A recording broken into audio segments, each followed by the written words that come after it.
This is one of my downsides of being like, I don't even want to say a perfectionist. I have to do everything myself.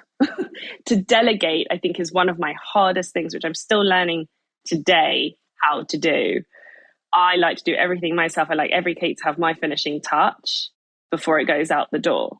Then I had to make this decision of, is this sustainable? I'm not going to be making 30 cakes a week on my own. Like, come on here. If I don't try it now, I will never try it. I'm like, guarantee. I was 28 at the time. And I did it. I literally packed up my things and I moved country on the 4th of March in 2020. Now let's talk about that cake you're about to go make, maybe even while listening to this podcast. I want to know what you're going to present it in. A basic box with extenders, wrapped in cellophane? I really hope not.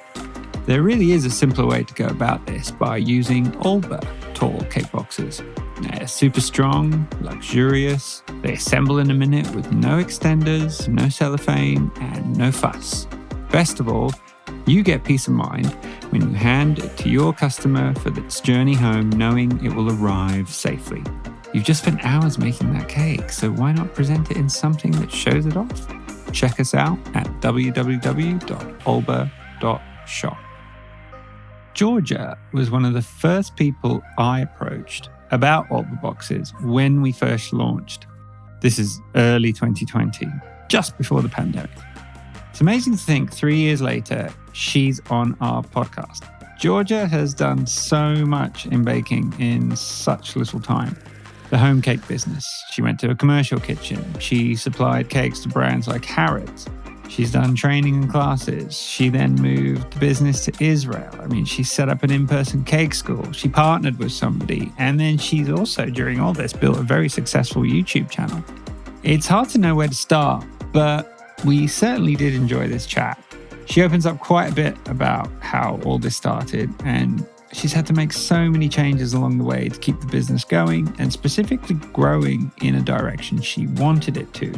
She's not the type to sit still, and you might be quite surprised to hear just how much Georgia's Cakes has added, removed, and changed different things over a few short years.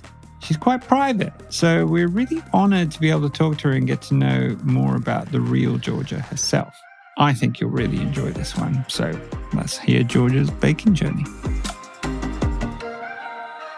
What's really nice is you're established, and as much as you may not think that you are, Georgia, because I have 5 pages of notes here compiled by Rachel about you. Wow. And she does a lot of the research. She does all the research, what am I talking about, on all of our guests.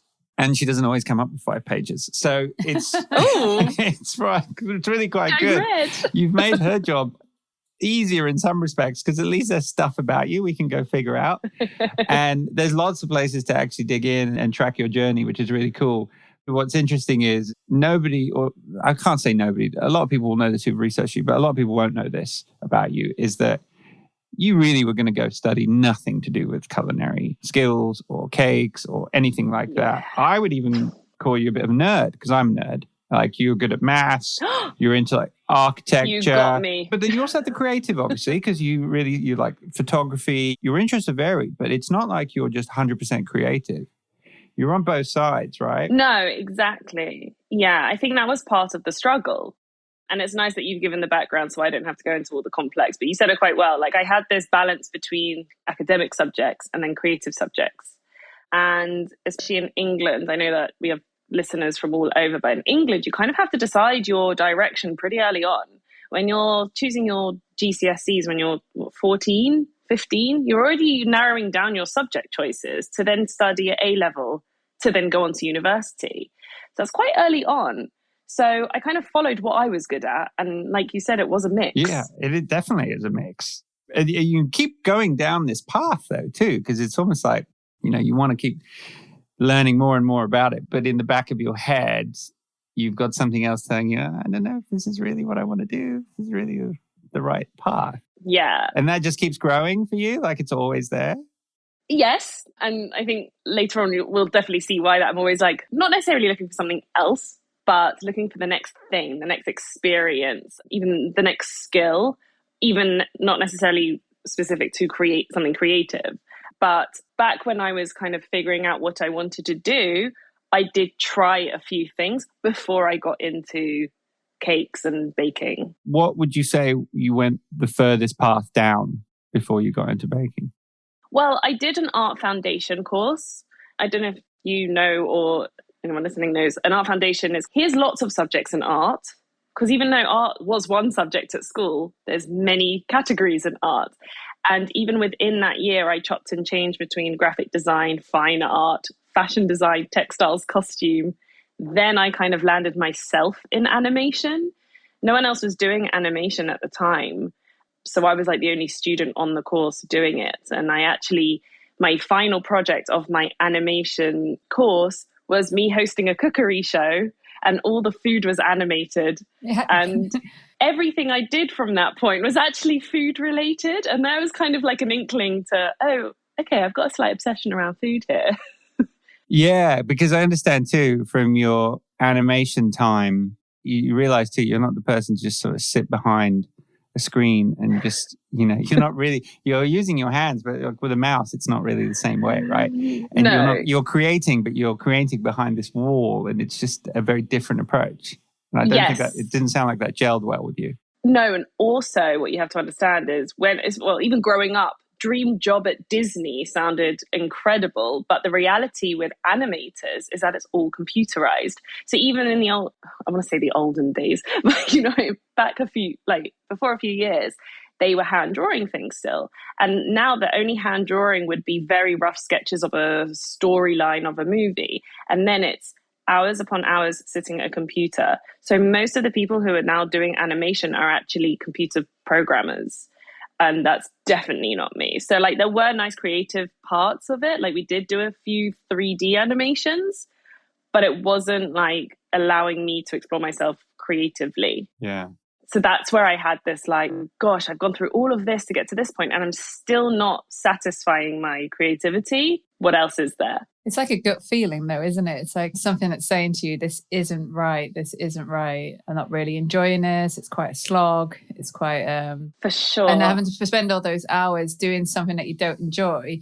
And then you just see this spark of, I don't know how the cordon bleu advert came to you, whether it was just walking down a corridor or it was... Tell us that story, because I think it's really interesting.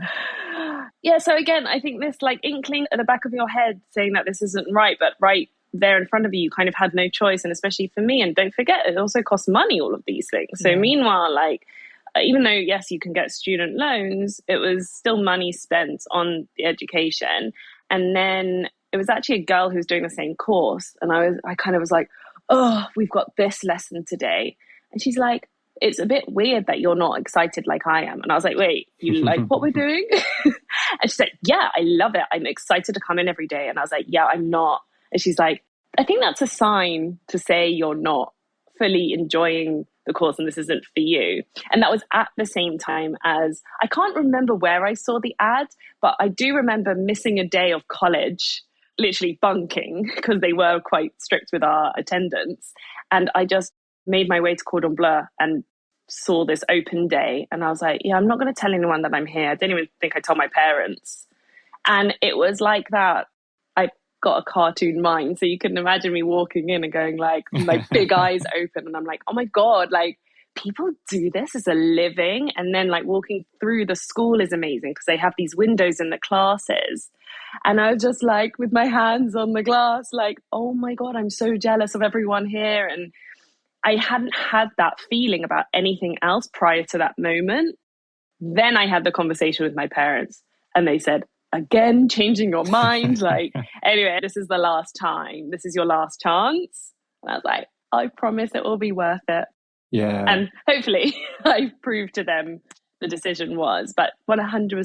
I can totally relate to that. I feel like I was going to go and become a surgeon like my dad in university. And then I was in university and I started working in technology as my job in university was to teach professors how to use computers because we would just start getting computers and the internet and I had no idea. And I realized that teaching these professors how to do this was also getting me favors because it meant that I didn't have to do my homework on time. I could bring it in late.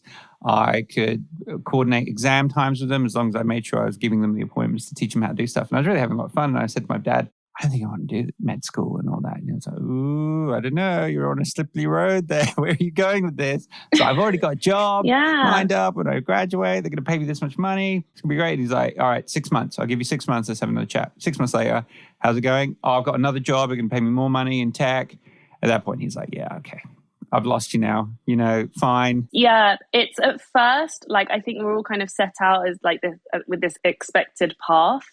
And then in reality, there are other options out there. You don't have to have the 9 to 5 office job. There are other jobs that don't require those specific hours, which hence being on this podcast, we're hearing about people who have these alternative jobs, but that doesn't mean it's not the correct thing to do. But what I found is that it was quite a struggle going through school because it's more of an expected path. You do this, you get these grades, you go to university, and then you get a job. But I think, and I was actually having this conversation recently with someone, is like, you won't know until you try it. And taking that step is scary. Like, all my friends were finishing a degree before I was even getting into Cordon Bleu. So I already felt like I was behind. But it's worth it if you know deep down it's not right for you. I think it's a really brave move. And I think you're incredibly lucky at quite a young age to have actually had that spark, to have actually gone into Cordon Bleu and go, wow, this is amazing. Because most of us do go through that path, A-levels, university, and then get a job. And then that's the trajectory that we go on from there. But I think it's incredibly lucky and brave to actually walk away from the expected path and actually step into the unknown and step away, especially with your peers as well, because it's kind of you probably feel like a failure in front of them because you just can't figure out what you want to do. And you... Yeah, 100%. Like, they were getting degrees and I still don't have a degree.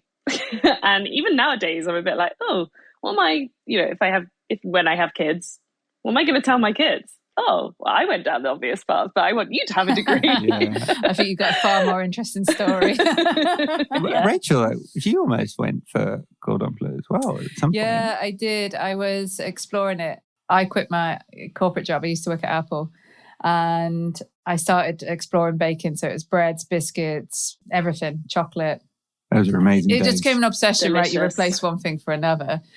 And then we were relocating back from Singapore to the UK. And I was thinking, what am I going to do? And I was looking at this Cordon Bleu and I was like, oh, I have to. And then I was thinking, gosh, am I going to waste more time going off and doing a course? And, and at the time I was like, oh, maybe I'll open a cake business and try it down that avenue. But Cordon Bleu looked really incredibly exciting just to be fully immersed in learning everything to do with patisserie. Yeah. I kind of put myself on my own 4-month intensive course on that at home, like every day going through like Helen Go's dessert book with Otterling. And these are just memories of coming back of these recipes out of the kitchen now. But it's that journey. And then, so I'm really intrigued to kind of understand from Cordon Bleu what you felt you learned, because it's not often that we actually talk to someone who is professionally trained and has gone down this avenue. So I'm interested in learning what you learned from that whole experience and how that has helped you as you've gone into the cake world.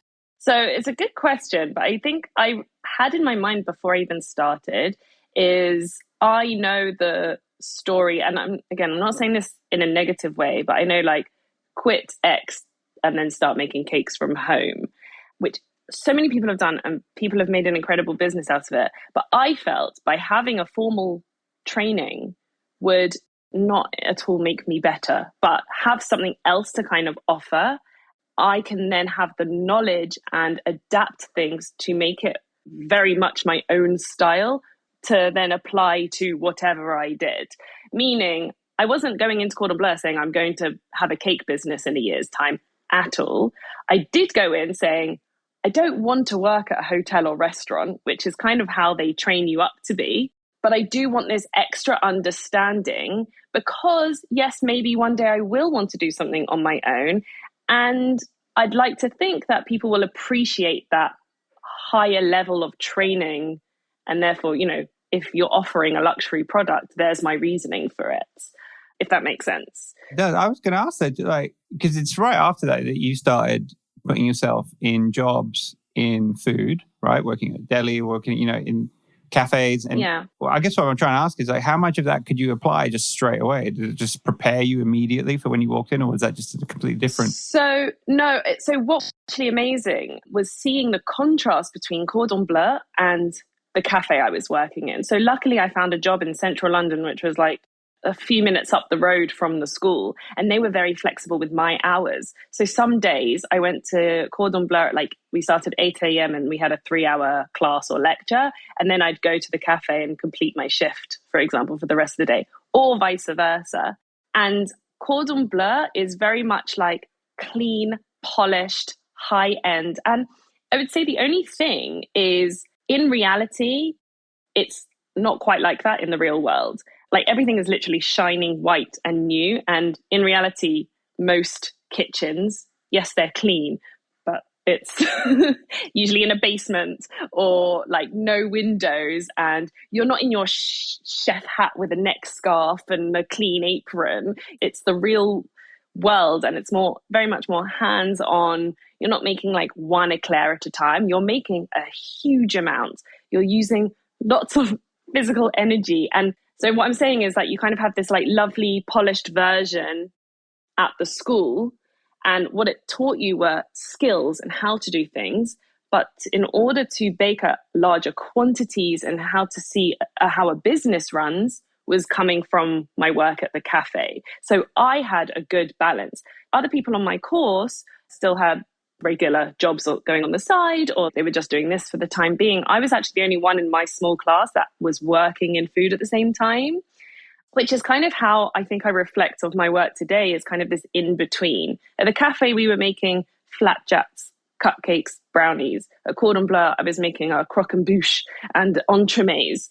And I kind of meet it in the middle. Let's be honest, like no one's going to order a flour piped lemon tart for their birthday, but I also don't want to just be making a tray of cupcakes. So let's kind of take the cupcakes to the next level from what I've learned at Cordon Bleu. Do you know, so there's this kind of mix between. And it started back then when I had the job. So I was getting both sides. Yeah, I can see that now. It makes a bit more sense because you're getting a bit of a dose of reality and formal training and just blending those in.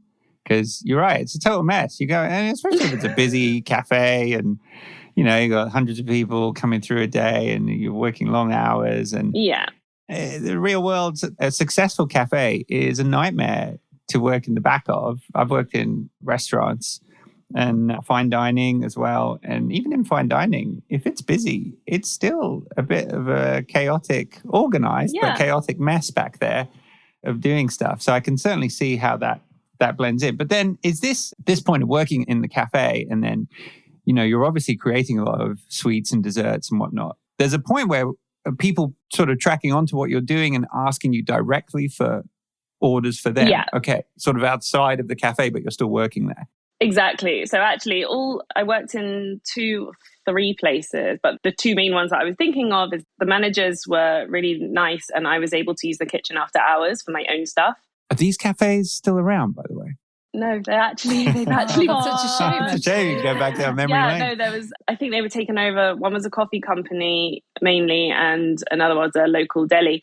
But they were both quite, I would say, family run. They weren't actually families, but we were like in touch with the managers directly. We also had our own freedom of what we were doing. And there was this sense of, I think I've said it before, I used to bring upstairs a tray of brownies that I just made, go back down and then come up and bring something else. And I see a customer eating it. And like I smile and like they notice that I'm the chef and they're like, wow, brownies are delicious. And I was like, oh my God, thank you. And like, there's this kind of, you don't see many chefs because they're in the back.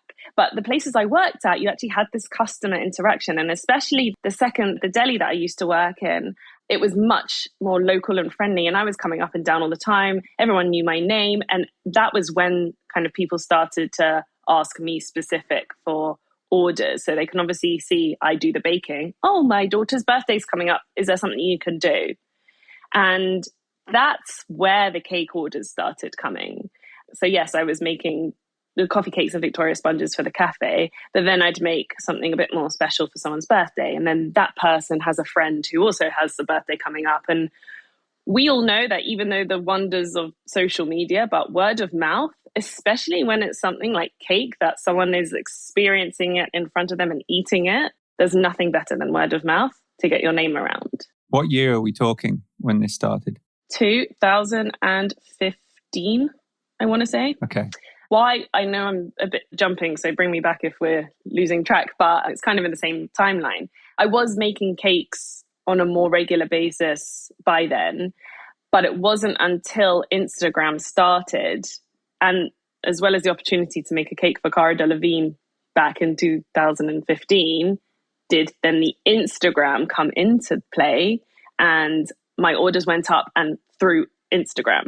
I think you need to explain that story though about Cara and your sister and actually getting a brand for yourself, because I read that time you hadn't even got an Instagram account, and actually it's really early, like 2015. Yeah. I think most things were still going through Facebook at that stage. So actually my Facebook was still quite local, and I was starting to get a few messages through there. It had about 1,000 followers, and I think back then it was more like they tracked your location, and so like people locally followed you.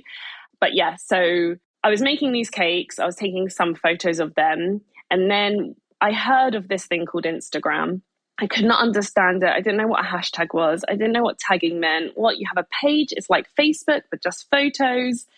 Anyway, my sister's now fiance's sister, that's the connection, worked in fashion. And she heard I was doing cake. She goes, George, I've got this amazing opportunity for you.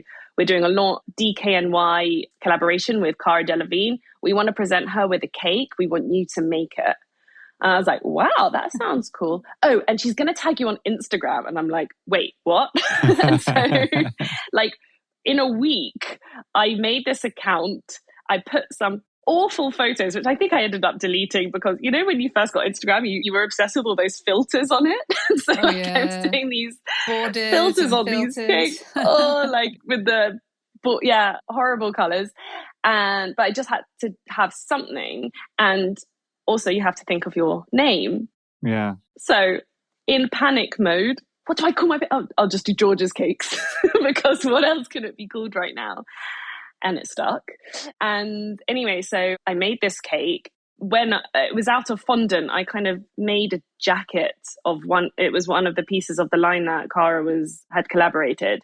Again, looking back on it, and I don't work with fondant anymore. And I was just like, oh my God, I can't believe I presented that. But anyway, at the time it was great, and I presented it to her. And my sister, so she's 4 years younger than me. I can't now work out how old she was, but she's like very much in the Instagram era. And she was like, whatever you do, get her to get your details and tag you. That is the most important thing. I was like, okay. So I gave this cake to Cara, and I was like, I made it. And she's like, oh my God, it's amazing. I was like, can you tag me? And I didn't even believe myself because I still wasn't quite. She goes, yeah, sure. Took out her phone, wrote down at George's Cakes. Anyway, and then gave her the cake. She actually tried some, believe it or not. And then later on in that day, I think I came out of the underground and my phone just went beep, beep, beep, with notifications, so much so that it drained the battery within a few minutes and my phone turned off and I was like, what's going on? And it turned out she uploaded the photo of the cake. I think at the time she might have had 1 million followers. That's pretty good going for back then. Yeah. I think, at 1 million was kind of the top range of audience back then. And I went from a few hundred to I think 6,000 or 7,000, which literally in half a day. And then it was from that moment I had this kind of side project. And I was like, okay, this is my new thing now. So every cake I do, I'll upload on this platform, take a photo of it, use some hashtags. And that became my portfolio. So I always say I had that boost at the beginning, which was helpful and at the right time, supposedly, because I feel like my page grew as Instagram grew. But it was amazing how many orders actually came through the Instagram page after that. Ah, okay. There's really the launch of your baking brand in Korea through that. And then all of a sudden, but is this manageable? I mean, you're taking these orders, you've got a day job still. So had the day job. I started it 8. Well, I was actually in charge of my hours, but I made myself get there for 8, which isn't actually too early in the baking world. But I was also preparing as you probably know, preparing salads and savory things as well. That was me totally like, I say ottolenghi style, like just like good use of vegetables, cooking them correctly, even big pieces of chicken with some nice flavorings on. I'd say nothing too fancy. Ottolenghi style is like very fancy, but quite simple home cooked food. And that all went out before 12 o'clock. And then the afternoon was my baking time, which I usually prepped for the following day. So it was always a day ahead. And then when I had finished that, everything off my list, I would then stay X amount of hours after baking my cakes. So I haven't even realized back then, before my business had started, I was doing very long working days. I was about to say, but baking is incredibly physical and very tiring on your feet. I mean, just working in that environment, I'm thinking it's already probably a jam-packed day, just getting everything ready for the bakery, and very physical and mental as well. It's very draining because you're concentrating a lot. And then to be doing these cakes afterwards and liaising back into with customers and Instagram messages, and then also, delivering these back to customers. And, there's a lot of, there must have been some really long days. That's all I can think, and quite tiring moments. Really long, really tiring. I was on my own for a lot of the time. And then I convinced the manager to hire someone else to help me. And then what happened is I started prioritizing my own orders. And then I was doing things like, I noticed that I would use the word slacking, in the sense I was doing the minimal possible. So rather than going over and beyond and overproducing for the cafe, I was like, I have to finish by 2 because I've got my orders. And it happened a few times, and I kind of caught myself out on it, because I don't like working not to my 100%, whatever I do, if it's for myself, if it's for someone else. And the second that I noticed that I wasn't putting 100% into my work, I thought to myself, something has to change. Am I in that position to stop working at the cafe, stop a salary, and go full time on my own? And making that scary jump, similar to the jump of me deciding against animation. And I was thinking, yes, how could I miss this opportunity working for myself, building something up for my own? That's not even something I was actually thinking of beforehand, but I was like, no brainer, let's be my own boss.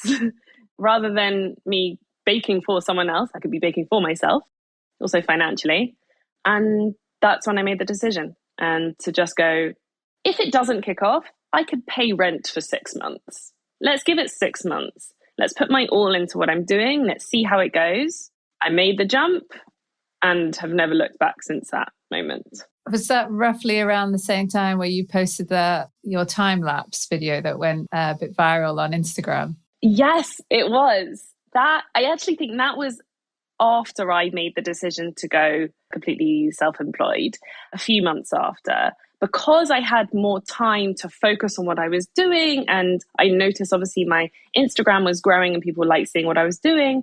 It's when Instagram introduced the 15-second videos. I was like, how am I going to fit a whole cake decoration in 15 seconds? Let's do a time lapse. So I did this time lapse. I think it was a Fraser cake with the strawberries around the outside, which I learned at Cordon Bleu. So there's my little crossover. So I think I only had a few thousand followers at the time, maybe not even 10, but the video got about 80,000 views. And I was like, what? Like, how has that happened? Then Instagram, as in the company, got in touch with me via email, the London team, going, we noticed you're using the video feature. We would love for you to come into a workshop at the head office with a few other creators. And I was like, wow, this is cool. This is something. And so I went, and there was about 20 of us. And funnily enough, I'm actually still in touch with some of the creators that I met that day. And I've watched how their brands have developed. And we were, I guess, the early video creators. And I actually don't know the year of this, and I should. Probably 2017, around 2017, 16 or 17 now. They were going, this is going to be a video first platform. And we were like, what are you talking about? Like, obviously Instagram is posting photos, but little did we know they were right. Yeah, sure. They knew that they were going to go in that direction, which is actually quite interesting to see, especially what it's come to today, that they were prioritizing video back then. Then they introduced the 1-minute videos, which was amazing because you didn't have to squeeze the whole cake into 15 seconds. what happened from the videos was I was getting traction from companies. And that's also when Tastemade got in touch. Now, Tastemade is this online food platform. They were focused around Instagram and Snapchat at the time, which is also up and coming. And they got in touch looking for taste makers, so actual personalities. Now, my page was very much about my cakes. I then put a photo of me because actually, Rachel, as you said before, like that I'm lucky that I'm younger than most people realize when they kind of do the job and then turn to baking. And I'm like, okay, let's just remind people that I'm like, hey, I'm 20 something doing this. And it must have paid off because they were like, you look great. We want you, like, you look like this fun personality. And I'm like, I've never been on camera before, apart from my animation final project. And they're like, we want you in for a trial to do some savory and some sweet cooking. And I'm like, I don't do savory, but sure. And I went and I actually made a shakshuka and I made some brownies as my trial. And then I kind of said to them, I was like, my thing is cakes, not more than anything. And they're like, oh, okay. Anyway, and then they really liked the idea. They didn't figure this out at all. I would just get her in. What does she do? I don't know. I don't know. She has food on her Instagram. Anyway, so I kind of convinced them that was my thing. And so I remember the first shoot, for some reason, it felt really natural. I think because by then I was so confident in what I was doing. I just like stood in front of the camera. Didn't really bother me there was a camera, and I just went for it. And I was like, oh, that was quite nice. I quite enjoyed that. Then they asked me back to do another 6 episodes with them. And then I became more of a regular, I guess, tastemaker was the term that they were using. And speaking in front of the camera, sharing knowledge became more natural. And I'm speaking a lot and jumping, but that's also why the YouTube idea came into it, which then goes on to a whole other path. I don't know if I've missed anything or if I'm totally stepping away from the story. There's a step here, though, that I'm curious about is, when you left and you started working for yourself, obviously you were lucky enough to be able to have a kitchen to use at the cafe when you were doing your side orders. So what did you have to do then? Were you back to home baking when you were taking orders on your own? Yeah, and it's a good question because I think it even still applies nowadays if someone is interested in cooking from their own home.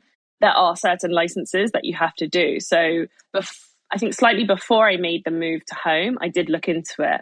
And I want to say, if it's still correct, that in your local council, you can get your home kitchen registered as a safe environment to sell produce from. In the UK, yeah. Yeah. And so I did that. I was actually using a friend's to begin with, and then I moved to another apartment with my boyfriend back then and got the kitchen inspected by the local council. 5-star, obviously. And also though, but the funny thing is, even they say cake is like the least risky food ever. Like the only bad thing probably could come from it is you use a bad egg, in comparison to people using meats and mixing meats with raw food, etc. So I did set that up. My kitchen was a small 1-bedroom apartment size kitchen with a tiny under the counter fridge. And looking back, I had no idea how I did this. I didn't even know how we had food at the same time as me having a cake order. But I quickly then realized saying, okay, this is a bit trickier than I imagined. What are the options? And again, sorry, I can't remember exactly which year we're in now. I think 2017 now, I was like, I don't want to be cooking at home anymore. I want to find an external kitchen, which I did. And so I was paying double rent, but it meant I can make more. I actually had someone to help me. And I was doing larger orders, not necessarily larger cakes, but PR companies wanted to send out cakes. So one week I remember accepting 30 cakes. And I was like, yeah, I can do this. I don't know how I did it. I finally convinced them 30 regular 6-inch tall cakes. And I was like, yeah. Just as I've got the space, I can do it. I love the naivety in your 20s. Yeah, I can do it. Right? So luckily with cake though, you can spread the process. Obviously it was a learning curve to get there. It's not like everything has to be done there and then on the same spot, but still 30 cakes. I convinced them to split it into 2 collection days during the week. So I think one was on the Wednesday and then one was on the Friday. So it was 15 and 15, but still any more than 4 cakes is like a lot. But I couldn't have done that without the external kitchen, for example. Don't get me wrong, I was absolutely nuts to accept it. I was talking about this the other day. Was this just all word of mouth, or was this just spiraling from your Instagram growth? And I think a bit of everything at this point, because my Instagram had grown, because I had done enough cakes that I've sent out quite a few by this point. So I always say this, imagine you make a cake for a party that has 30 people. So you've got 30 different people trying that cake or seeing it. You also got the people who are seeing it on their Instagram because they're posting about it. Then it just spreads out to another 60 people. And you're doing that with several cakes at one time or in the same space of time. So yes, it's quite, I don't want to use the word easy because nothing's easy, but it was doable just through word of mouth, especially in like location wise. If you're looking, like I was in Northwest London, but through the Instagram as well, I was getting the odd message, oh, I'm getting married in the north of England or in the Cotswolds or something. And I was like, okay, this is big. I started using delivery companies. I'm trying to think if there was a point where I was like, I'm going to build this huge cake empire. But I think, and I guess this is one of my downsides of being like, I don't even want to say a perfectionist. I have to do everything myself. To delegate, I think, is one of my hardest things, which I'm still learning today how to do. I like to do everything myself. I like every cake to have my finishing touch before it goes out the door. Then I had to make this decision of, is this sustainable? I'm not going to be making 30 cakes a week on my own. Like, come on here. Again, I know I'm jumping, but this was at the same time as me creating my YouTube as well. I had someone film all my YouTube videos and I was like, let's just see what happens, because people were more interested in how I made the cakes. People started asking for recipes, not just selling the cakes. And at first I was like, no, these are my secret recipes. But then I was like, oh, like they're not me. They can't exactly create my exact design. Let's teach. And so I opened the YouTube channel and that naturally grew quite quickly. I think after 1,000 subscribers, you can start monetizing your videos as well. Yeah, still is 1,000. Is it? And I was like, oh, there's a nice little extra revenue coming in from that. So by this point, we're losing count here, but like had the Tastemade thing going, I was selling cakes and I was still doing everything myself. And then I think I kind of was way too overwhelmed with everything and then decided to kind of almost strip back as to, let's become more of a person behind the cake, only accepting X amount of cakes at one time, because overworking is just crazy. I ended up getting rid of the external kitchen and just buying a big fridge to stay at home and focused on like less, more special cakes, less quantity and more wedding cakes, larger cakes, special and, let's be honest, higher priced cakes, rather than going down the large quantity. I want to talk about cupcake boxes, especially if you need room for tall ones or floral cupcakes. There's never really been a cupcake box on the market that gave you the confidence to safely transport them without damaging them. Nor has there been anything that makes it easy to place or remove cupcakes without ruining those pretty decorations. Until now. The OLBAA cupcake box fixes all these issues. Plenty of height, strong, and a gorgeous cupcake box that opens fully into a built-in serving tray. No mess, no fuss, no cupcake teeth, and no damage. Even your customers will appreciate just how easy it is to open the box and serve right from the tray. Check them out at www.olbaa.shop. So how soon, though, for you to figure out your pricing and all this? Because I don't think you mentioned Cordon Bleu doesn't teach you about running a business. Trial and error, or underpricing at first significantly and then realizing, or someone tells you need to charge more? Basically, you said it. Definitely underpricing at first. I think I sold my first cake for £30, even though it took me about 5 hours. But it wasn't the best cake. I think I found a photo of it the other day. It was like a Barbie cake. And you can't even see like the rosettes that I piped on because the icing was so soft. That's all right. It was only £30. What do you expect? Exactly. And then I think with pricing, it's really difficult because I don't think there's one way of doing it. However, and I think it's come up in one of your other podcasts, is that there is no way of comparing a handmade bespoke cake from one individual to a cake from Marks and Spencer's, which someone has said to me in the past. There was an issue, there was miscommunication, and they were like, I could have gone to so-and-so. And I'm thinking, go and get Colin the Caterpillar. Nothing wrong with Colin the Caterpillar. Oh, we love but you're Colin. not going, I love Colin, but you're not going to get the same experience, the same love and care. Like, there's just, you can't even compare it. So I learned quickly that you can actually price more, but it was trial and error. And a lot of it was confidence, which I had to learn. And I still call myself an accidental influencer. Even using the word influencer, I'm a bit like, oh, could I use that word? But yeah, I guess I influence people in the baking world. And it's like, you have to kind of step back and be like, no, I can charge that. Or at least let's try and charge that. And if people are paying and accepting it, then okay, I'll do something right. And I remember after getting rid of that external kitchen and then going back to home and doing more bespoke cakes, I put up my prices significantly, and I wasn't doing anything less for £150, which is a lot for a cake, especially if you're happy with Colin the Caterpillar. There will be, to a lot of listeners listening to that, like, I think they will have just had a little quick gasp of breath. Yes.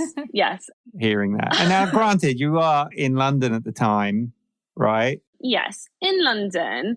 But I was also, by the time I was charging £150, something also important to add, I was also supplying Harrods with cakes at the same time. So I had reached this high quality level. And I was thinking, yeah, I've worked so hard until this point that if I could be getting paid for, I could do a workshop. I used to do one-to-one workshops, and people were paying £300 to do a one-to-one workshop with me. Again, a lot of money, but people saw that as an investment there. They're learning skills, which I think we'll get onto about the whole teaching side of things. If they're willing to pay £300 just to be with me, then yes, a cake that takes 8 hours, and when you break it down like that, £150 for 8 hours, minus all the expenses, isn't crazy. But it is difficult for the average customer to agree to spend that money. But what happened is that people were still coming to me and really feeling that this was a big moment. They were purchasing this incredible gift for someone or for themselves, if it was for a wedding, for example. And it's more than just a cake at this point. And luckily, I had been able to build that over all of these years to get to that point, which takes me back to saying, I'm not saying to anyone, you open a business, charge £150 for a cake, because it also depends on what type you're doing, what style, your setup, where you are, how much your ingredients cost. There are so many different aspects that I don't think it's not black or white, how much you should charge for a cake. But that was my personal decision. You had the volume, you had the experience, you had the brand. And I think you were probably in a position where you had too many orders of requests coming through. So at that point, you either go two avenues, which is expand, and they open a much bigger premises and bring on a team of people and keep that same volume or increase your volume, make more profit. Or you could go upwards with your own prices, because there's certainly a demand. And so with that, you might lose a few, but that's okay, because you've got so much volume coming through anyway. And exactly, you built up a brand. So with that, you can charge more and should be charging more. Exactly. It's my perspective. Yeah. And also I think comes across, again, every baker's different. Everyone who goes into this has a different goal in mind. My goal was to spend more time on one cake as well. So when I was doing the larger quantities, you have to get things done in time, and then your quality slips. You can't be 1,000% if you're doing a large amount. Hence why there are more suitable cakes for larger amounts. Hence, like cupcakes, for example, easy, like swirl, sprinkle, like amazing. You can get thousands done. But when you're talking about like one cake, a wedding cake, for example, I would spend 2 whole days just on one wedding cake. And I enjoyed that the most. That's where my love for it was. I wasn't enjoying the larger quantity. I listened to the episode with Victoria from Victoria's Kitchen, and oh yeah, you know Vic very well. You've taught her school. I've taught her. We worked together for a while. Love her, and it was interesting because she was all about making the big quantities. She was like, "I'm happy doing that," and I'm like, yeah. God, I'm actually the total opposite. Which brings me back to the point is that when you are an individual, you have your own individual beliefs and needs and desires, which is fine. Everyone's different. Did the Harrods deal screw that up then for you? Because you're talking volume, right? So Harrods, they came to me because they wanted bespoke cakes. So it wasn't like every day I was sending 10 cakes to them, etc. It was a customer would come to Harrods, they see a dummy display of my cakes and others, order it, and then the order would come to me. And they approached you originally? Harrods approached me. It was a very big deal. Obviously, Harrods is like top end. And I was like, oh my God. Hence why I'm like, yeah, you know what? I could charge these prices. The thing with Harrods was I saw it as a marketing thing more than anything. They take quite a hefty sum from you. Plus, you have to deliver it there because for the customer, they're not going to charge for delivery to Harrods. No. Because they're collecting it from Harrods. Right. So they were taking X percentage. I won't say exactly what. And then you had to cover the delivery charge. Now, from my location, it was about £30. So I was getting considerably less from my orders from Harrods. And then I was kind of playing on is it worth it? Because I'm getting less money. Well, you're getting the exposure, but at the same time. Yeah. I think we had another guest, if you ever want to go back and listen, Jane Taylor. She talks about, she does beautiful bespoke floral buttercream cupcakes. And she got approached by Harrods and she was about to do the deal, right? And then she realized that the amount that they were going to take. Oh, I think it was something like an £8 cupcake. She'd give her £1. Yeah. Okay, I had a better deal. Yeah, so wow. Well, she didn't take the deal, obviously, as a result, because she realized that. Yeah, and I think we're not trying to knock Harrods here. I think the point is that you got to play these things right, and Harrods is an amazing marketing engine for you because it's an internationally recognized brand for people who have money to spend as well, right? So it's like, why wouldn't you want to partner up with them? But it has to also make financial sense for your business to work. And again, if you're just trying to do that and you're, like you've already alluded to, your focus is like you want dedication to really less cakes, but more quality. Yes. It kind of can work, but it kind of cannot. Like if they are only throwing one cake at you a week, happy days, right? Like, even if you are losing out to it, still getting exposure and you still can devote the time, but you can't control how many cakes they bring to you, right? No. And there were some weeks where I wouldn't hear from them. And then there are some weeks where I'd get 4 or 5 orders and have to say no to others because of it. Right. So it was quite a juggling act. But something also important to mention that Harrods was also at the same time that I started teaching.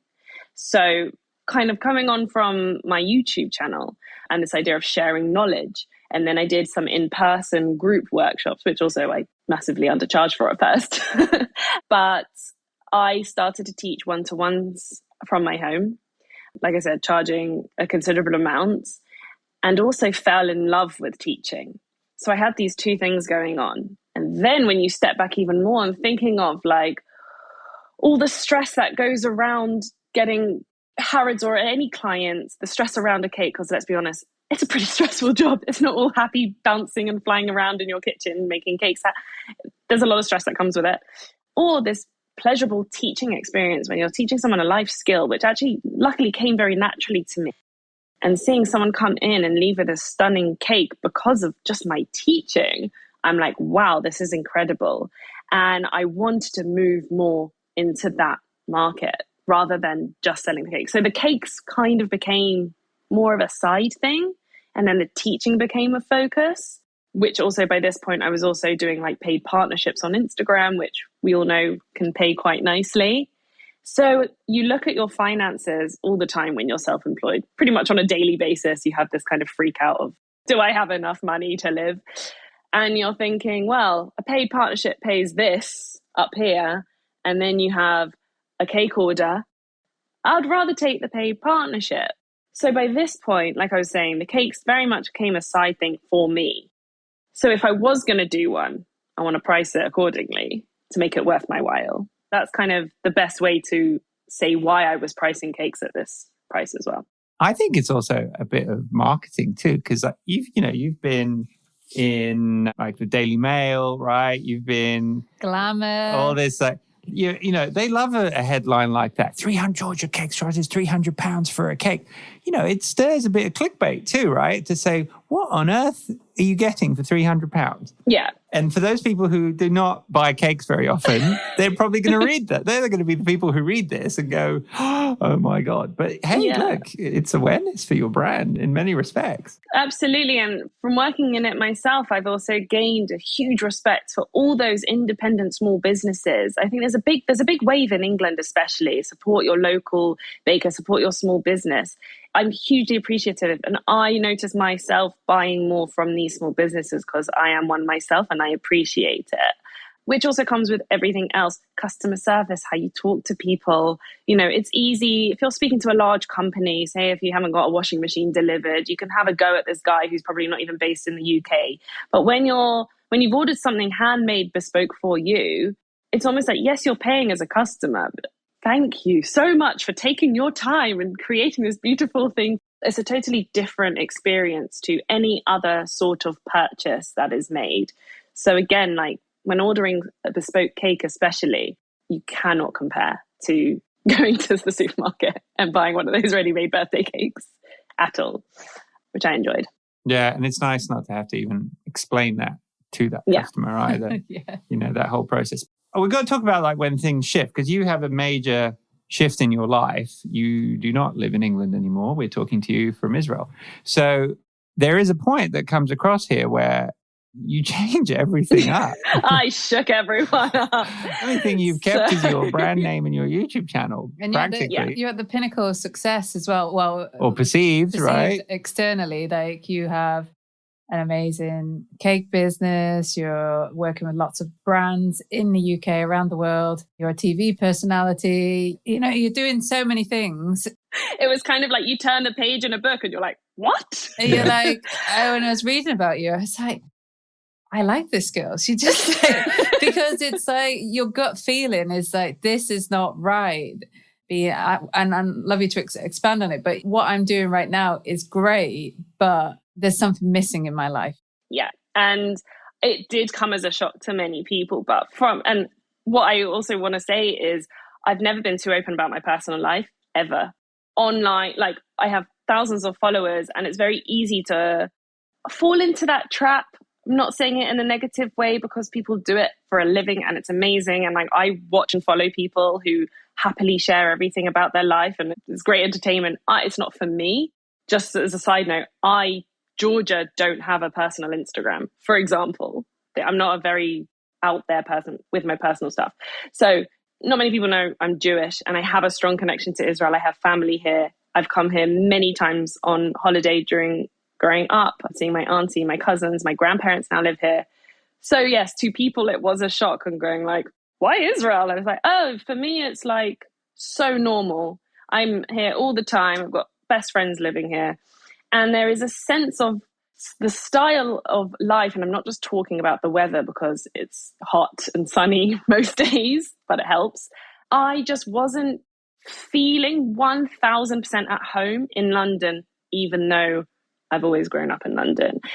It's this sense of I'm missing something. It's something I've wanted to try since the age of 14, 15, because I spent a month here when I was that age.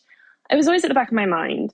And what was happening at the moment is I'd cut down my cake orders like we spoke about.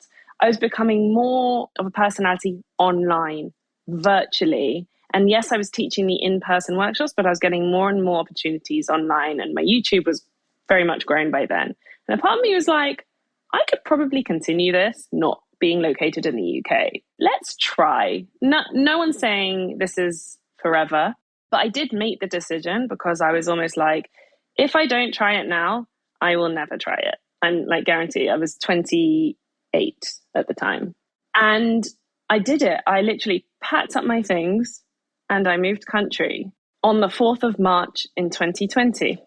Oh, gosh. But before we go into the timing, can you just share a bit about how that was building up that feeling? Because, this doesn't just happen overnight. It is probably months and there's probably quite a few tears. There's probably a lot of discussions to make that big decision and go a different path.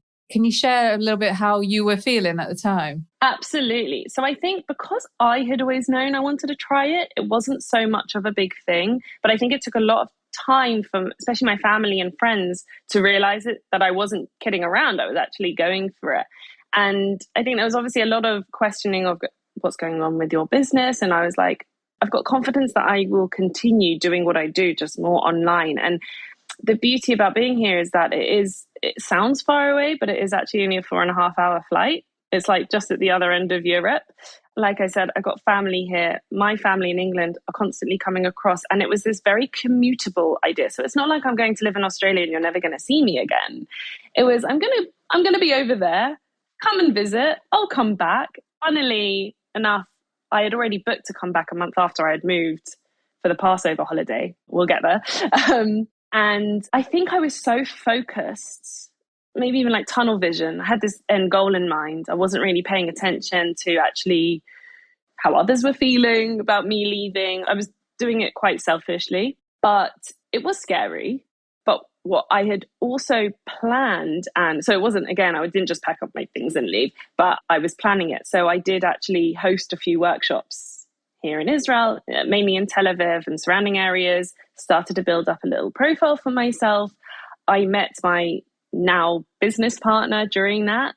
We kind of had this chat that we had this same idea in mind, and maybe that's something I could work on when I move, because I had that in mind. So I had kind of used the year leading up to my move as preparation, making contacts, working, moving more online, accepting less cake orders. I remember people asking about wedding cakes for like the following year. And I was like, I don't know what to say here. Because like, in theory, I could fly back, but I don't know. Anyway, so yeah, it wasn't, I know I phrased it like, oh yeah, I packed my bags and I left. It definitely wasn't as easy as that. And also to move here, there's something it's called making aliyah, which is a Hebrew term for like Jewish people moving to Israel.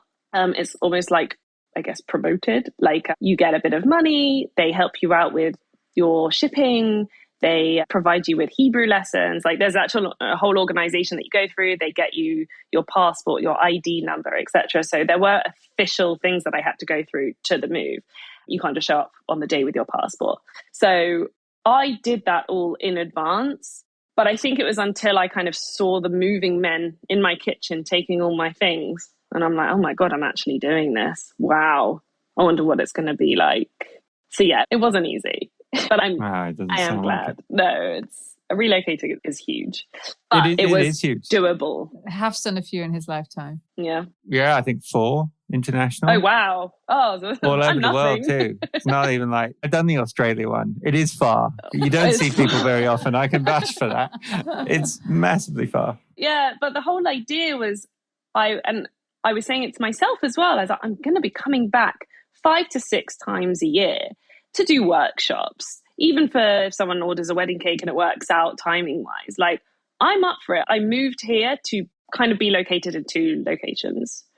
But like I said, March 2020 was not the best month to make that decision. Obviously, we all go into lockdown. And at that point, you start doing a lot more your Back to Basics YouTube series, which honestly is like, talk about timing, like phenomenal. I mean, and it's been a phenomenal success as well, but the timing of doing that and you being quarantined, stuck at I think it was your friend's apartment with her basic kind of baking needs. I'm laughing because I'm throwing myself back to, she had this bench with the kitchen behind, but no one saw what was in front of me. It was like her sofa with her cat. They were watching TV at one point, like no one was leaving. And I think it's panic mode. But it's almost like, look, I moved March 2020. Here we went into lockdown on the 10th of March. It was earlier than the UK. All those plans of flying back to England every now and then, my flight 4 weeks later, me saying bye to my mum from the window, hey, I'm going to get my flight, but I'll see you in a few weeks, so it really doesn't matter. Little did I know I wasn't going to see her for 8 months. That was not expected. So everything I thought was planning just totally like collapsed in front of my eyes. And I was thinking, what can I do now? And luckily the friend I was staying at, her now husband was a photographer. He had a camera that can record. I was like, great, I've got my laptop. let's do this series. And funny enough, even though a lot of my cake decoration videos do quite well because people like watching them and learning from them, the Back to Basics series, I saw so many people recreate my recipes from that. And I was like, wow, okay. Plus, I was doing virtual one-to-ones as well, which something I had no idea how it was going to do. And luckily, I had that first person to go, yeah, I want to do that. And I was doing something like this with someone in front of the camera with their turntable, with their cake, and me going, no, take that point. Yes, put that palette knife there. Yes, now turn. No, the other direction. Yes, that's it. And I was able to guide someone to make a cake through a screen. And I was like, wow. So actually, the idea of doing something online and still continuing my brand was proving successful. But it's that point, which I'm sure many people went through, is, oh my God, what do I do in this moment? Panic, let's think on our feet. And that was me thinking in that moment of what I could have done there and then. And it helped me get through the toughest time, and hopefully one of the toughest time in all of our lives that we've experienced. Plus having moved country. That was like irrelevant at this point. Yeah. I think it's great because it's, in the sense, it's just forced you to have to come up with something, a strategy, which has worked. We've seen that time again from bakers that we've spoken to when lockdown hits. All of a sudden, something else has come from it.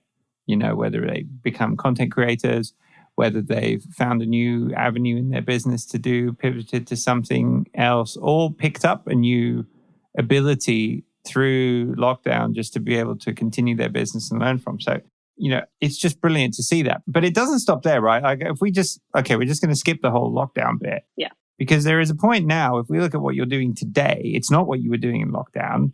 Really, there's a mix of both, but you have an established business partner, you have your training, you have school, right? You're teaching a lot. So yeah, let's talk about how this all came about, when this all happened. And I know you said you had it in the back of your mind because you'd already met this person and you talked about it.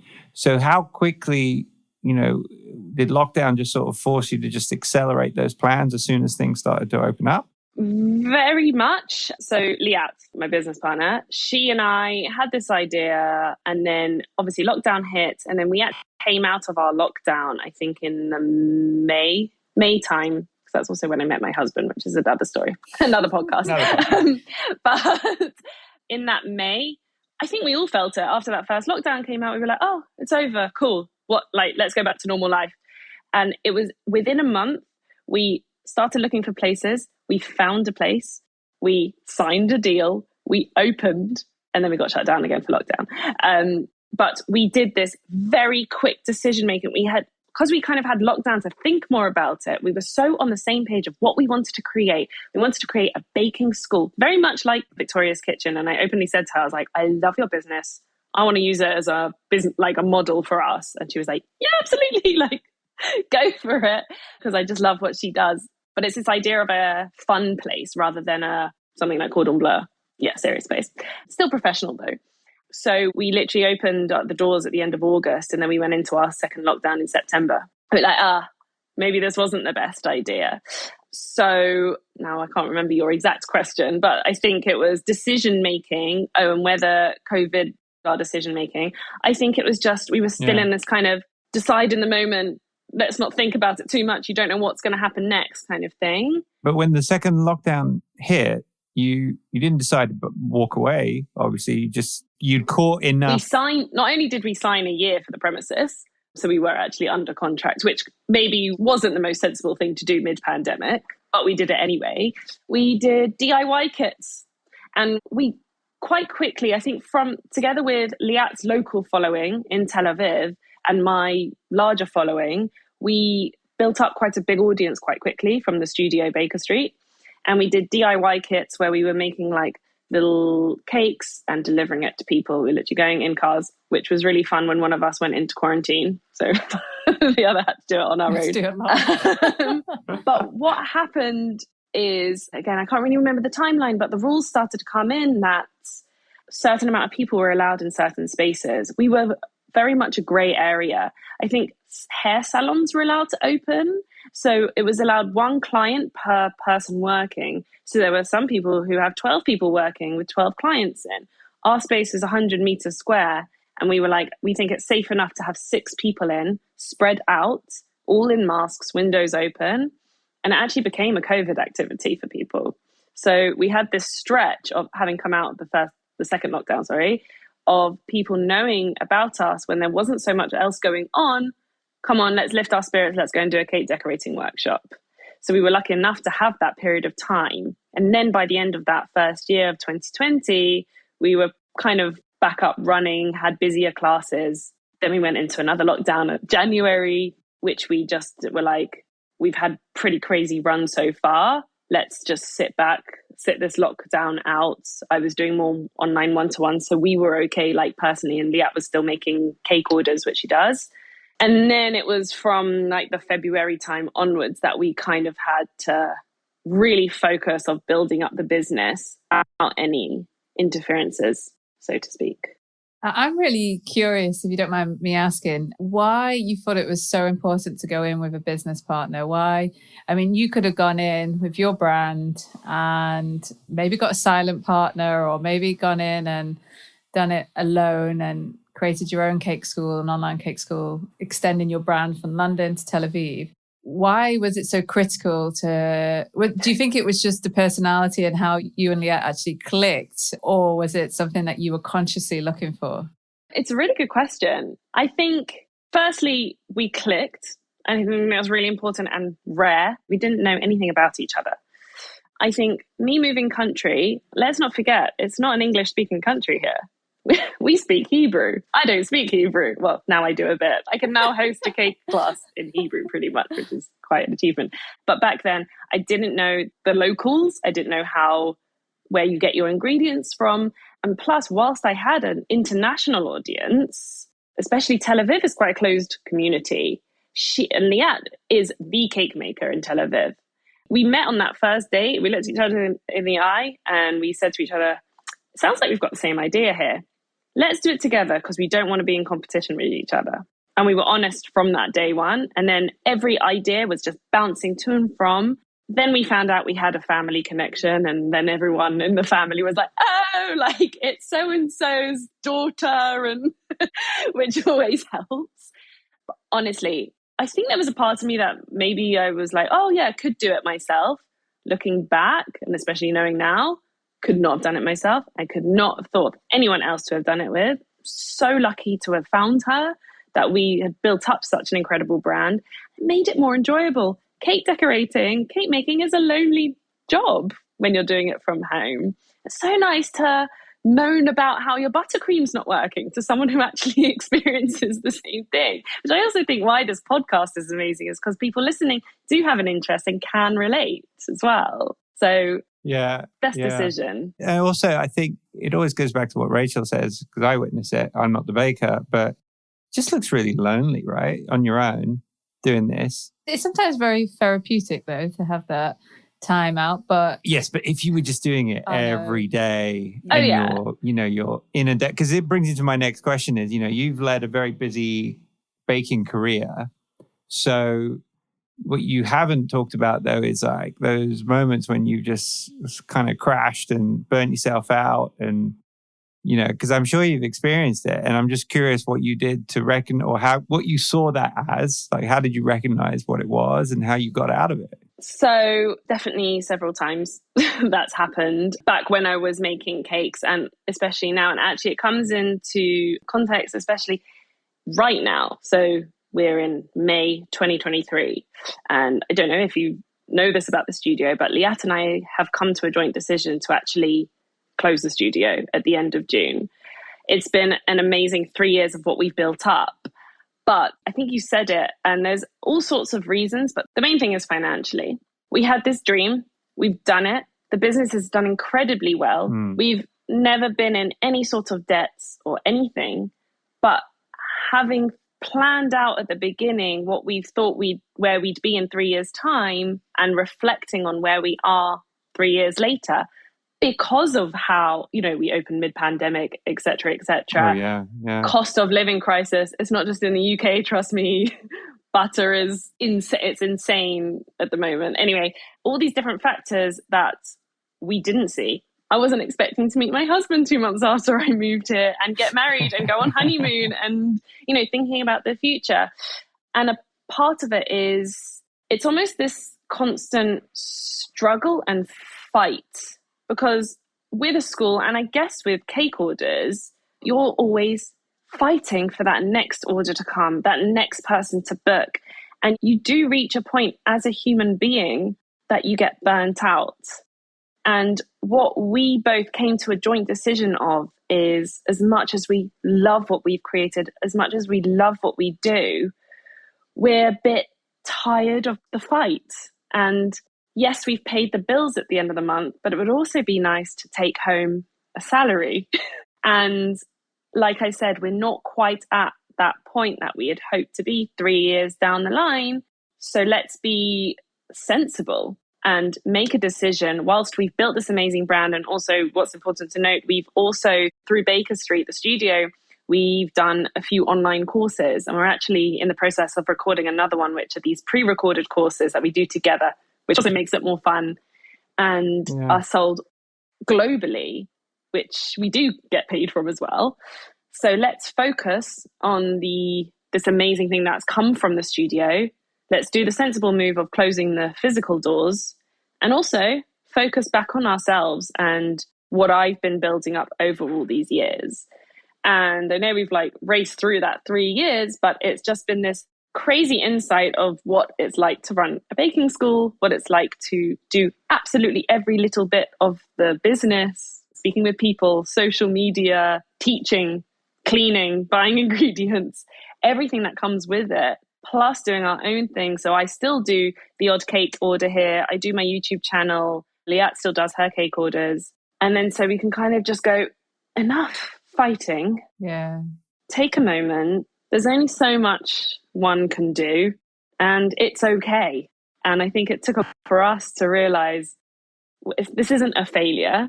This is, we did something, and now we're closing the door to one thing and opening the door to another.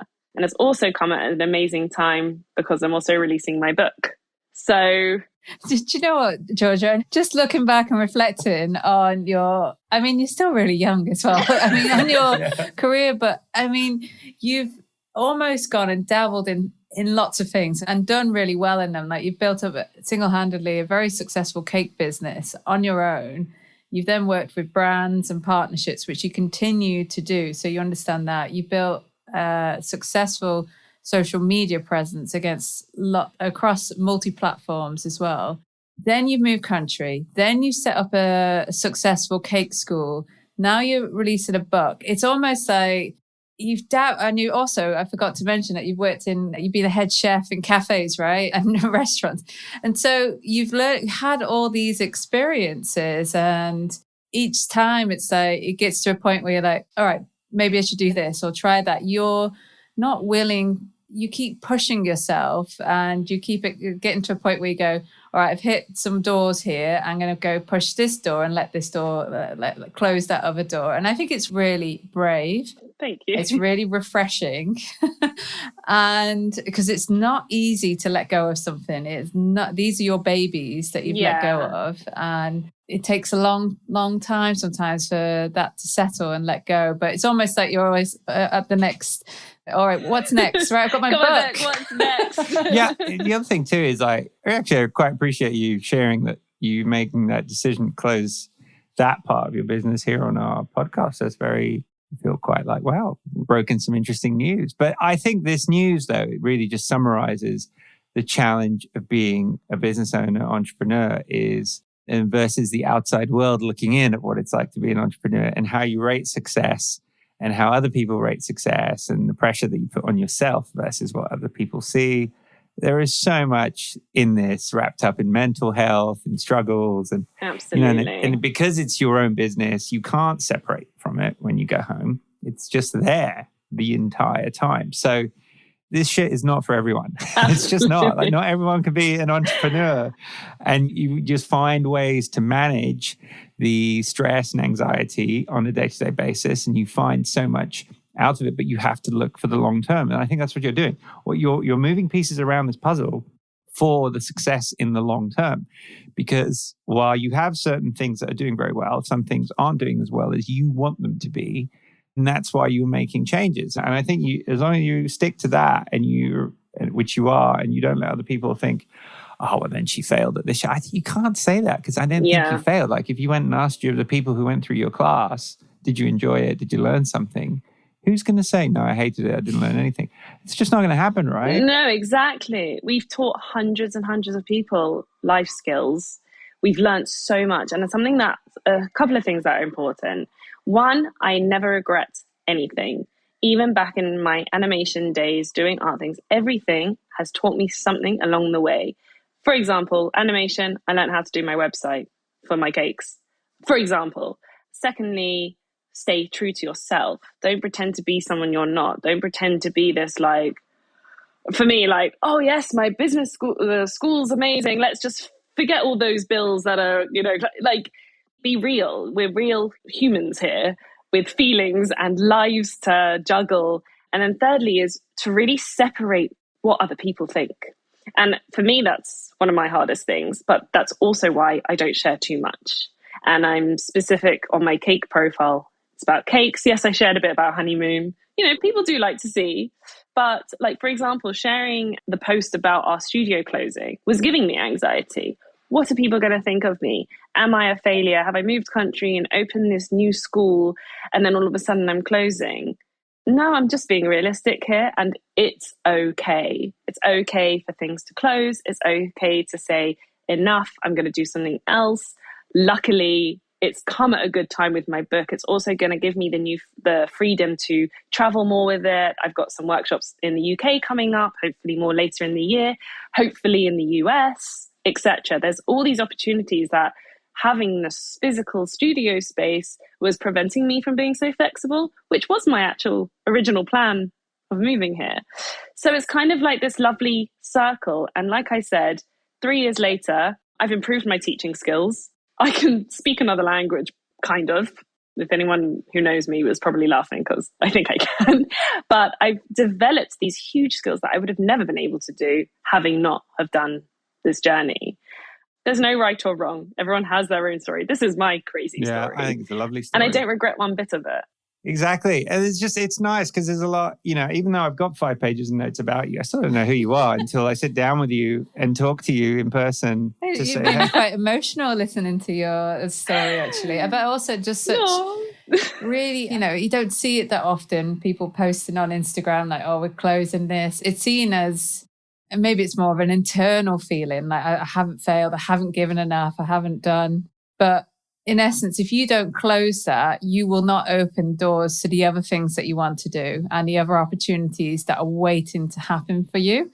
And so by you closing that, it frees up your headspace, it frees up, and then it expands. So you can then go, okay, let's see what happens next. I have some ideas. There's some things that are going to get pushed, but it also allows for other things to come to you and then to see the next reiteration of your journey. Maybe a Food Network host or Bake Off host. Yeah, who knows? Anyone listening? But I think it's also easy to get very overwhelmed with the what ifs and, I could do this, anything. But I think it's also important to do baby steps. At the moment, like our studio's closing in June, there's a lot to get through until the end of June.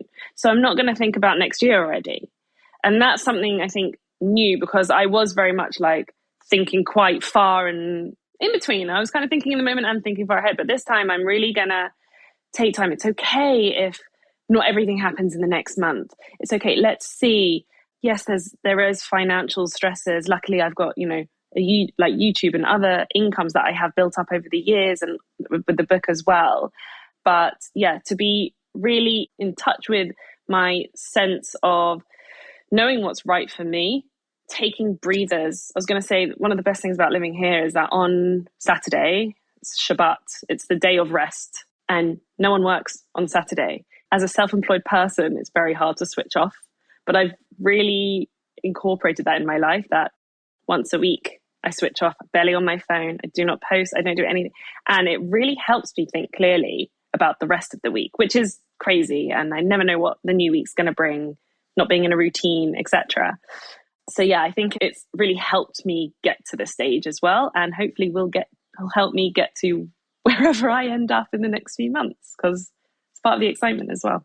It is. It's great. Well, listen, thank you so much for sharing. We have to finish off with our little tradition of a quick fire question round for you. Amazing. First thing that comes to mind, you can explain it. You don't have to. And I'm going first. Your preference, please. American buttercream, Swiss meringue buttercream, or ganache? Or is there something else? Swiss meringue buttercream. Okay, very good. I feel like you knew that. Definitely. I just saw one of your latest cakes and it was like... Yeah, sometimes we are surprised though by people's I know, but responses. you can tell when someone uses a Swiss meringue buttercream, it's a different texture.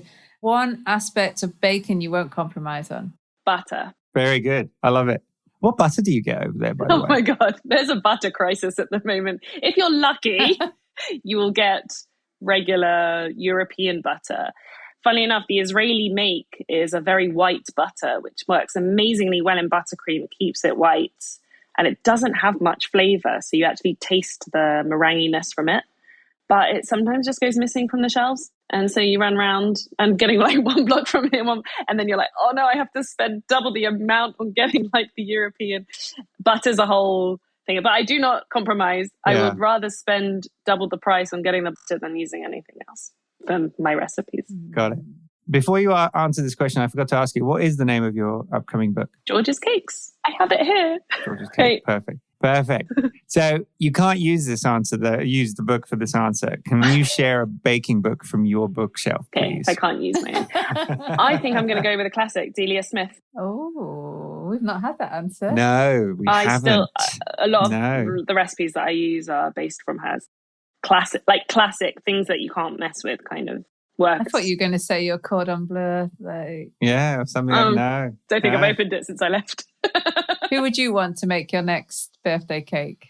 Can I say me? It can't be you. No, only because birthday cakes are like my excuse to do something new and crazy that like a customer hasn't asked. I see. Can you trust someone else with that brief? I could definitely trust Liat, or I would love to see my husband Tal try and make me a cake. Oh, there you go. Because he's still getting used to what like my style of cake is all about. He's still like cheesecake for him is cakey enough, or like a babka cake. That's his kind of cake.